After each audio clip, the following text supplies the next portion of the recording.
El comentario de Arturo Sánchez Gutiérrez en Fórmula Noticias. Así es, a las 8 de la mañana con 15 minutos, como lo hacemos desde hace prácticamente 10 años, Arturo. 10 años a las 8:15 todos los domingos. Eso es disciplina, eso es generosidad, Arturo. De verdad, hay que reconocer tu generosidad que nos regalas este tiempo en tu fin de semana, cuando tienes muchas actividades entre semana, cosa que estamos pues enormemente agradecidos. Qué gusto, Arturo. ¿Cómo te va? Muy buenos días. El gusto es mío, mi querido Jaime. Un placer estar con ustedes domingo una vez más, con muchas cosas todavía en el ámbito electoral que comentar. Mucho que comentar, Arturo, y yo comenzaría con lo que ayer sucedió en torno a la jefa de gobierno Claudia Sheinbaum. Se manda un tuit señalando que va a cumplir lo que tiene que cumplir, y hace un comentario que yo incluso, y lo voy a decir yo lo pongo en redes sociales, porque sí hay cosas que se tienen que decir y así tiene que ser. Ella pone: informo lo siguiente, y da el texto de lo que sucedió, que fue el viernes 2 de diciembre del 2022 a las 15 horas. Recibí a través de la Consejería Jurídica del Gobierno de la Ciudad de México una notificación de la Comisión de Quejas del Instituto Nacional Electoral que me obliga, como medida cautelar, aunque no es el fondo del asunto, a publicar un texto que no es de mi autoría y con el que no estoy de acuerdo. Con ello, una vez más, el INE demuestra su sesgo, talante antidemocrático y conservador al ordenarme que en medios de comunicación social y con recursos públicos pida a la ciudadanía que no ejerza sus libertades. Es verdaderamente increíble que el INE, quien supuestamente es garante de la democracia y la libre expresión, imponga esta medida que a todas luces tiene un carácter de parcialidad y autoritarismo. Texto que me fue ordenado para cumplir con la resolución, pero informo que apelaré. Y ahí viene el texto. Y yo pongo, porque alguien dice que mi pecho no es bodega, ¿no? Todas las mañanas. Yo le pongo con todo respeto: doctora Claudia Sheinbaum, la robo con mayúscula, no es el INE, son las reglas que los partidos políticos se han dado.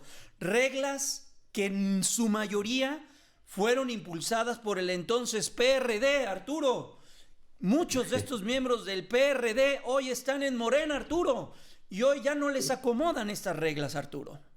No porque están en el poder, estimado Jaime. Mira, lo que realmente hizo el INE fue decirle a la jefa de gobierno: estamos detectando en al menos 11 estados de la República que hay propaganda en diferentes formas que dice: para continuar con la transformación es Claudia,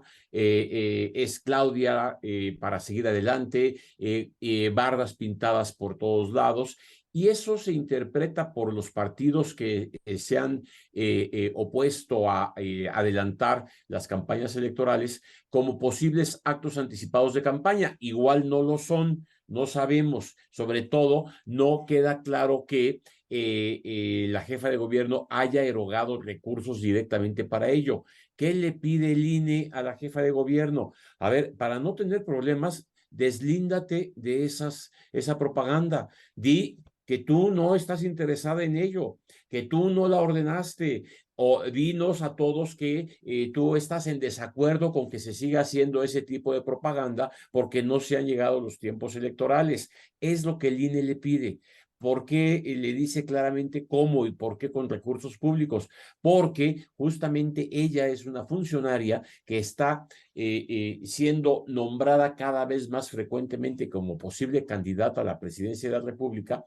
Y si eso es así, los contrincantes de Morena van a decir: pues es que estuvo haciendo campaña desde hace varios años, y eso no se vale porque desequilibra la competencia. Lo que el INE le pide es simple y sencillamente: no sabemos si son actos anticipados de campaña, Sí. eso lo resolverá el tribunal en su momento, pero nosotros te pedimos es que deslíndate de esa problemática. Oye, Y ese Arturo, es el problema. pero en ese sentido, por ahí pasa eso.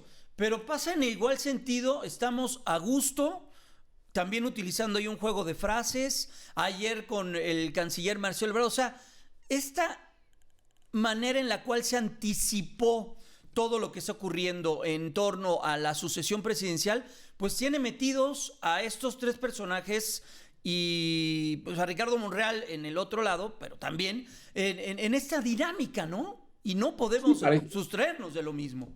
pareciera que ya estamos en precampaña, no en campaña porque no están haciendo ciertamente promesas de gobierno, no están llamando al voto y precisamente por eso no queda muy claro de que se trate de actos propiamente dichos de campaña. Sin embargo, ese tipo de debates para ganar una candidatura se tiene que dar en los tiempos establecidos en la norma y cada partido político abrirá su propio proyecto, su propio periodo de consulta a su propia militancia para determinar quién es su candidato.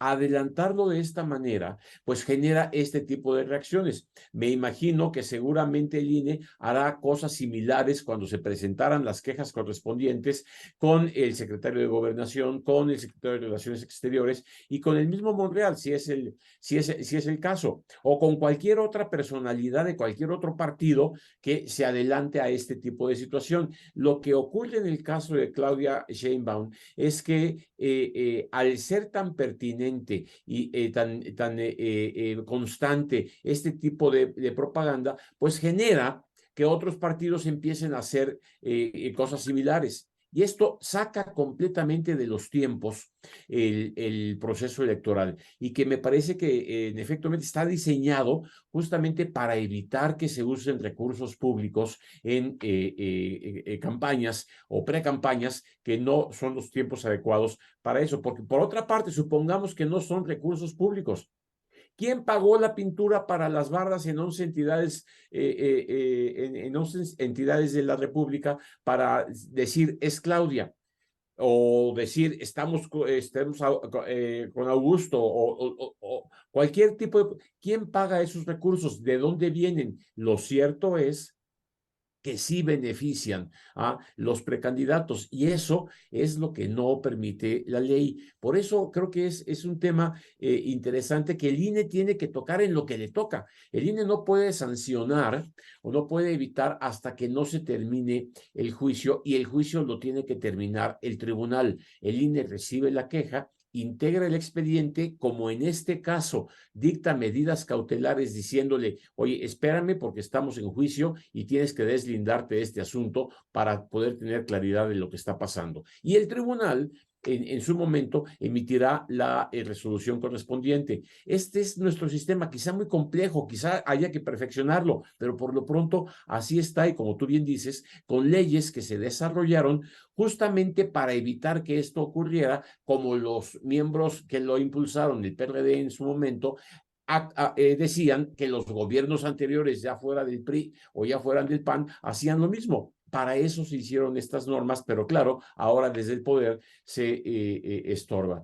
Pero lo lamentable del asunto es que no se desaprovecha ninguna oportunidad para atacar la legalidad y la justeza con la que el INE tiene que actuar. El INE simple y sencillamente está acatando y Sí. aplicando las normas que están en la ley, ¿no? Arturo, rápidamente, plan B. ¿Qué es lo que hemos escuchado? Ricardo Monreal dio a conocer esta misma semana pues algunas cosas que podría traer este plan B. ¿Qué destacarías de eso? Ayer destacábamos, por ejemplo, que el padrón electoral regresaría a la Secretaría de Gobernación o el control de ese listado. Ese sería uno de de las propuestas que también vendrían acompañando este plan B, por lo que se sabe. Mira, sí, en efecto, hay muchos temas, pero déjame empezar por lo siguiente. Primero, ya no sabemos qué va a pasar, ni cuándo va a pasar. Se dijo que se iba a posponer el debate de la reforma constitucional que había propuesto el presidente y que tendría que haber sido este martes que pasó para el martes que entra. No queda claro que vaya a ser en ese momento. Cuando eso ocurra, si ocurre el martes que entra, después de que eso ocurra, entonces lo que quiere hacer Morena es presentar a la Cámara de Diputados una serie de reformas posibles a las leyes. Y en esas reformas, por ejemplo, el tema del padrón electoral, pues no podría estar. ¿Por qué? Porque el padrón electoral, por la Constitución, que no se va a cambiar, dice que le corresponde integrarlo, manejarlo y coordinarlo al Instituto Nacional Electoral. Ahora, el temor es que a través de las leyes secundarias quieran de alguna manera darle la vuelta a la Constitución y tocar ese tipo de temas o reducir el tamaño de las cámaras o cuestiones que no se podrían hacer porque están en la Constitución.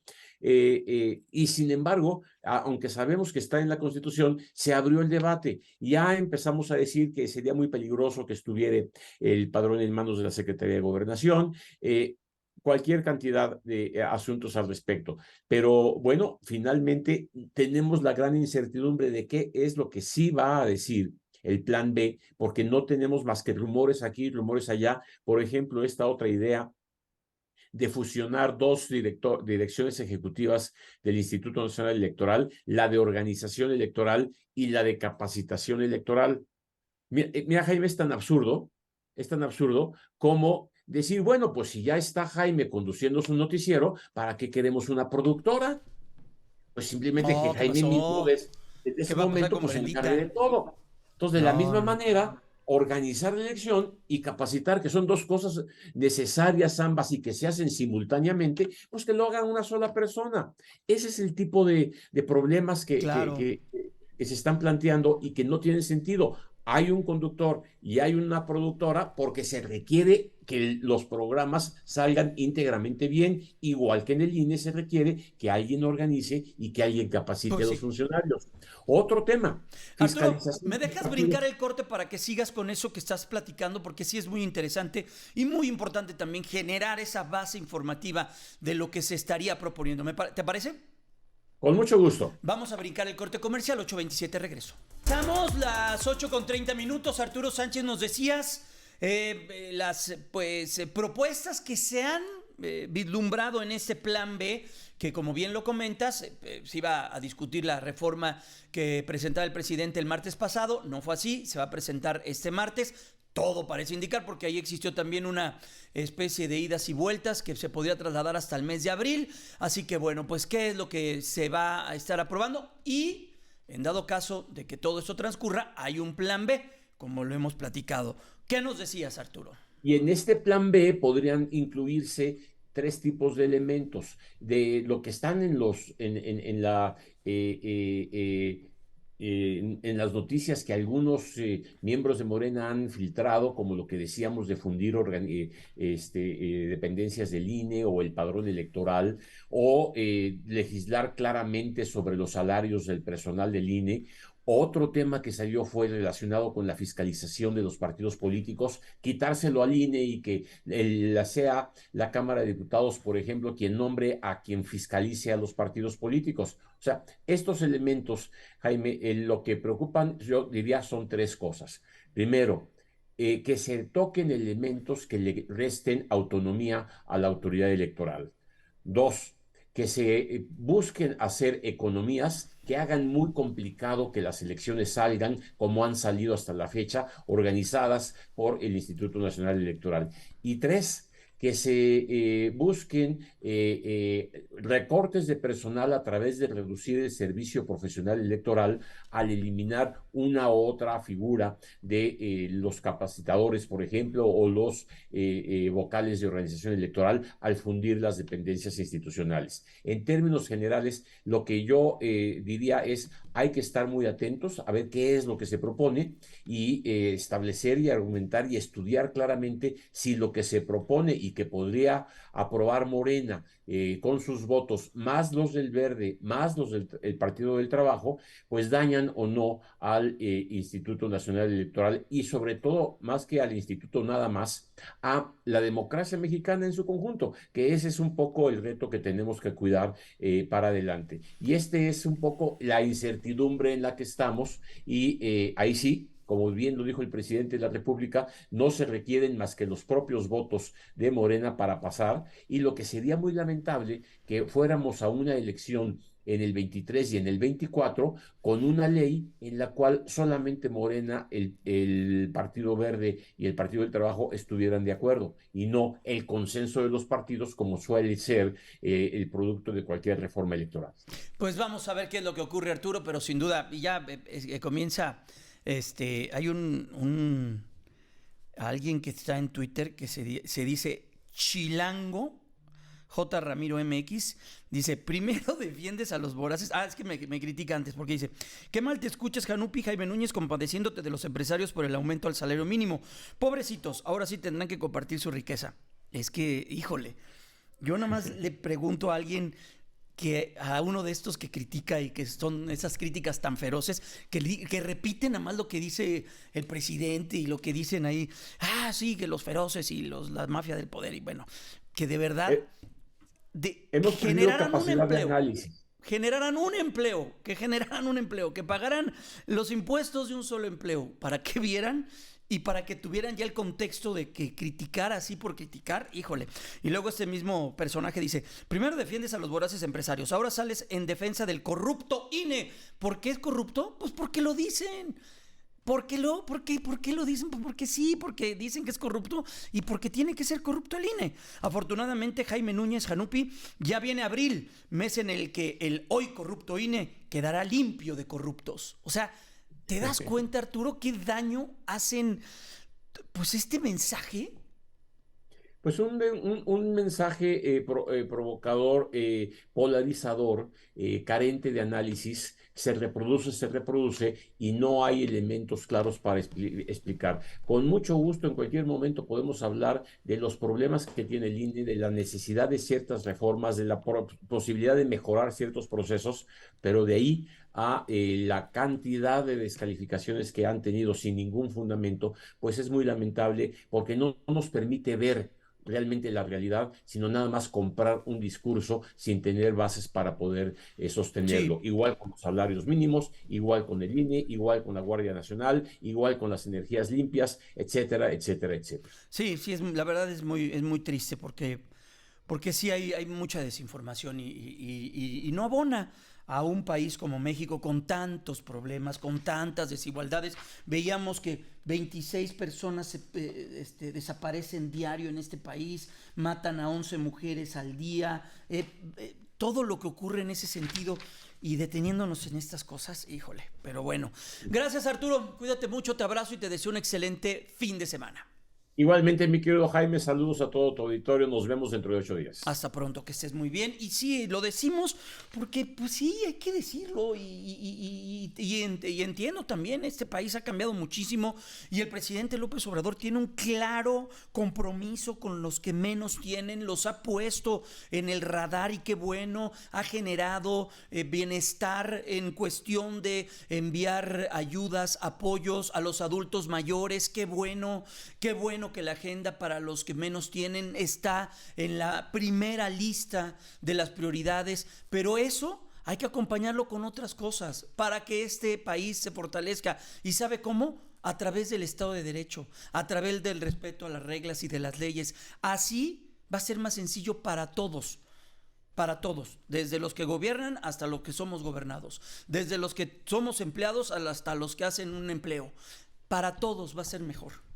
Para todos, de verdad, hay que verlo de esa manera. Y no porque yo critique eso, ahora soy del ala conservadora y chayotera y todos los descalificativos que abonan a esto, que de nada sirven y de nada funcionan. Para descalificar, pues así nos vamos llevando la vida. Y este país se va asumiendo y no logramos salir del hoyo en el